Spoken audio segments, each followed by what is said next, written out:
अस्सलाम वालेकुम, welcome to my channel doctor Shami says. तो आज की इस वीडियो में रफ़ीला का फार्माकोलॉजी सेक्शन में करने जा रहा हूँ। ये बहुत इंपॉर्टेंट पोर्शन है। अगर आप रफ़ीला से इसे अच्छे तरीके से कर लें तो किसी और बुक से आपको करने की ज़रूरत नहीं है। अगेन इसके जो पॉइंट्स हैं ना वो बहुत इंपॉर्टेंट है, आपको बार बार क्रैम करने हैं। ये जो पर्टिकुलर मैं क्विक रिकॉल की वीडियोज़ बना रहा हूँ इन्हें भी आप बार बार देख सकते हैं ताकि वो पॉइंट आपके बार बार माइंड में रिफ्रेश होते जाएँ। तो चलें स्टार्ट करते हैं। 95 से 418 पॉइंट्स हैं। So the drug of choice for the motion sickness is स्कोपोलामिन। Next 396 the drug of choice for the diabetic patient with the hypertension is the captopril. ये बड़ा ही इंपॉर्टेंट टेबल है, ये आपने अच्छे तरीके से क्रैम करना है। तो बहुत से एसोसिएटेड जो एमसीक्यू है ना यहाँ से आपके कवर हो जाएंगे, ये आपको अच्छे तरीके से आना चाहिए। अगेन ये इस स्टेम की जितनी भी डिटेल है ये एक नज़र आपने लाजमी पढ़ लेनी है, लेकिन वो टेबल आप अच्छे से क्रैम करेंगे तो मेजॉरिटी आपकी चीज़ें कवर हो जाएंगी। Next 397 effect of drug on the body that is the pharmacodynamic. Next therapeutic window is the therapeutic dose range. तो ये therapeutic index, window, potency, efficacy, ये आपने ना कोई निमोनिक बनाए किसी तरीके से भी ना, ये आपने अच्छे तरीके से करना है क्योंकि इसमें से एक एमसीक्यू लाजमी आ जाता है। 399 farmer organophosphate poisoning what should be given that is the atropine. Atropine is greater than the pralidoxime. ये लास्ट एग्जाम में भी क्वेश्चन था। यहाँ डिफरेंट एंटीडोट्स दी गई हैं, ये आपने क्रैम कर लेनी है। एंटीडोट का एक क्वेश्चन लाजमी आ जाता है।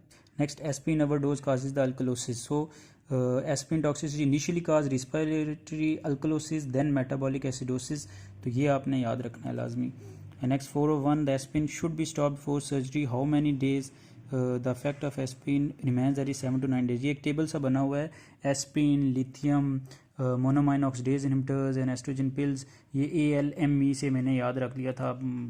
उर्दू में उसे आलमी कह सकते हैं। 1 2 3 4 ये वीक्स इतने पहले आपने स्टॉप करना है, तो ये आपने इस तरह याद कर लेना है। Next 402 more selective for the cyclooxygenase 2 then for the cyclooxygenase 1 that is the meloxicam.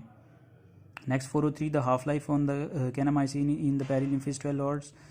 Next 404 thiazide diuretics act on the DT. This is very important, ये आपने देख लेना है कि loop diuretics, thiazide diuretics, potassium sparing agent ये किधर act करते हैं। Next 405 thiazide diuretic causes hypokalemia. Next 406 drug contraindicated in the hypertrophic obstructive cardiomyopathy that is digoxin. 407 safest drug in the third trimester is the cefadroxil.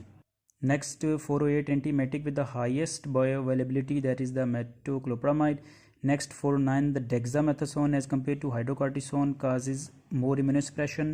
Next 410 mode of action of cephalosporin is inhibit transpeptidase। तो ये stem में जितने भी है ना आपने कोशिश करनी है जितने आप मैक्सिमम मैकेनिज्म ऑफ एक्शन को रिटेन कर सकें। Next 411 what increase the potency of local anesthetic when added to it 1:20,000 epinephrine। तो ये जितने भी हैं ना local anaesthetic, decrease hepatic flow, increase hepatic flow, increase cerebral flow, तो ये स्ट्रॉन्गेस्ट एनेस्थेटिक, वीकेस्ट इंटरमीडिएट, तो ये आपने ना अच्छे से रट्टाफाई कर लेना है। यहाँ से अक्सर एक MCQ अगेन ये वही स्टेम कंटिन्यू हो रही है, इसमें बहुत से MCQs हैं, तो ये आपने कोशिश करनी है रट्टाफाई करने की या कुछ भी करके ना इन्हें मेजर जो बल्क पॉइंट्स हैं उन्हें याद करने की, क्योंकि यहाँ से अक्सर एक MCQ आ ही जाता है।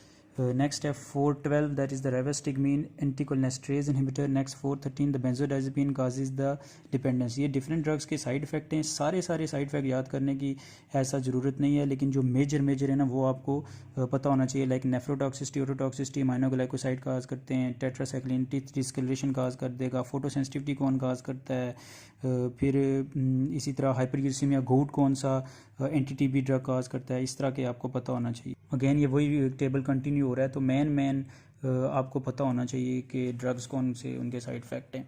नेक्स्ट 414 है noun CRF patient presenting the OPD the fever, pain and the discharge from the ear which antibiotic prescribed should be given in the low dose or with the caution that is the gentamicin। again ये minoglycoside है। next 415 thiazide often reduce the excretion of lithiamine। next 416 which drugs act on sodium potassium ATPase and its inhibitors that is the digoxin। 417 most dangerous side effect of belladonna alkaloid on the children is hypothermia। next ये एक table सा है जिसमें P450 inhibitors और inducers का कुछ लिखा हुआ है, तो ये बेसिक ऊपर से आपने इसे देख लेना है। बाकी नीचे 418 regarding cimetidine sucralfate interaction, sucralfate does not let cimetidine get absorb, ये एक इंपॉर्टेंट कंसेप्ट है, ये आपने स्टेम अच्छे तरीके से कर लेनी है। ये आगे भी ब्लू कोडिंग में इसी को उन्होंने मज़ीद एक्सप्लेन किया हुआ है, तो ये आपने देख लेनी है। यहाँ से एक MCQ अक्सर आ जाता है। तो फार्माकोलॉजी सेक्शन जितना रफ़ीला में गिवन है, अगर वही आप अच्छे तरीके से कर लेंगे, इसे बार बार रिवाइज करेंगे, क्योंकि आपने देखा होगा कि इसमें काफ़ी सारा डाटा है और जितना ये डाटा है ये इनफ है। अगर सिर्फ आप यहाँ से अच्छे तरीके से कर लें, उसके टेबल्स को रिवाइज करें और अगेन जितने पॉइंट्स हैं ना, मेन जितने ये पॉइंट्स बने हुए हैं, जिन पॉइंट्स के रिवीजन किए, मैंने वीडियोस भी बनाई हैं, आप इन वीडियोस को भी बार बार देख सकते हैं और वैसे भी इन पॉइंट्स को बार बार आप क्रैम करें ताकि फार्माकोलॉजी सेक्शन का कोई भी MCQ हो आप इजीली कवर कर लें। ठीक है, thanks for watching my video, do subscribe my channel for more such quick recalls. Till my next video, अल्लाह हाफिज़।